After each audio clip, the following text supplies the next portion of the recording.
And finally, item 10C, adopt a resolution affirming compliance with the Surplus Land Act, Assembly Bill 2135.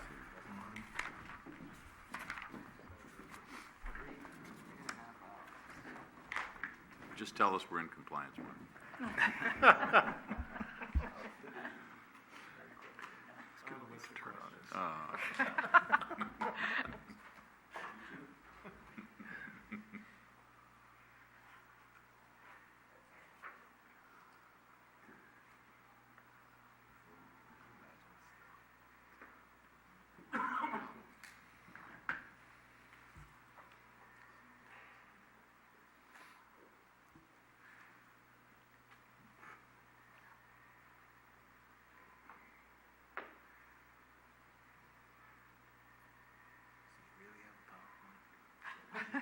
Really?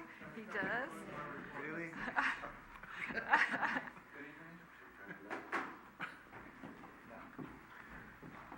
He's going to need to turn on his mic for it. Good evening, Honorable Mayor, members of the City Council. The purpose of this item is to consider adoption of a resolution affirming San Bruno's compliance with the State Surplus Lands Act as amended by Assembly Bill 2135. The city is being asked to do this in order to meet new eligibility requirement for the One Bay Area Grant Program, otherwise known as OBAG 2, which the Metropolitan Transportation Commission added last year. Otherwise, San Bruno meets all other eligibility requirements for OBAG grants, including a certified housing element, complete streets resolution, and we annually submit our housing element annual progress reports. OBAG 2 is the second round of federal funding designed to support the goals of Plan Bay Area 2040, which is the long-range growth strategy for the San Francisco Bay Area that integrates planning for transportation, land use, and housing. This is important for two reasons, the adoption of this resolution. First, in March 2017, San Bruno was awarded an OBAG 2 grant of $914,000 from CCAG to fund bicycle and pedestrian improvements along Huntington Avenue to implement the city's walk and bike plan. And in order to receive the funds, the city must adopt a resolution affirming compliance with the Surplus Lands Act.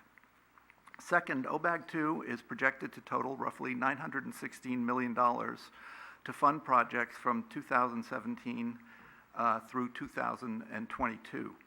The funds will be used to support regional and local projects that promote active transportation, streetscape improvements, and housing-related programs, primarily located in priority development areas. And the map that's projected there shows San Bruno's priority development area, which, as you can see, covers most of the eastern portion of the city from El Camino to the eastern city boundary, and it also includes the shops at Tanforan, Town Center, the crossing area, the Navy Site Specific Plan area, Bay Hill Office Park, and the Bay Hill Shopping Center. So we're eligible to apply for funding that would apply within our PDA, which is this entire area. By adopting the resolution, San Bruno will also be eligible for the OBAG 2 Challenge Grant Program, which will award $40 million to local jurisdictions that produce the most affordable housing units in their priority development areas. And that concludes my presentation. Mark Zaffarano is here to summarize AB 2135. Because at 10:20, there's nothing more exciting than the Surplus Lands Act. No, there's really nothing to add. The Surplus Lands Act, the city is required to comply anyway. The amendment makes some tweaks to the act. The city would be required to comply with whatever amendments are made. And what this resolution does is simply make the city, or allow the city to be eligible for the grants that Mark has indicated to you. Okay. Any questions? Through the chair, I just want to make a comment that we didn't have a priority development. We wouldn't have gotten this grant. And there were cities that didn't have PDAs, and they couldn't apply. And so But I was a little, this PDA is different. I mean, did we adopt this map? You Or did. is It was expanded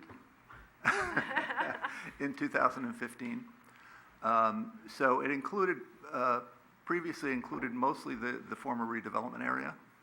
Okay. And it was expanded to include Bay Hill and also other areas to the airport office park. And so that's why it looks. I always thought that our transit corridors plan was our PDA. That's the thing. Yeah, Which would qualify also. it does. It's Yeah. entirely within this. It was originally adopted as the redevelopment area. I know. Yeah. Thank Anything you. else? I would, if there's no other comment, I'll introduce resolution. Vice Mayor Ibarra. Aye. Councilmember Marty Medina. Aye. Councilmember Rico Medina. Aye. Councilmember O'Connell. Aye. Mayor Ruane. Aye.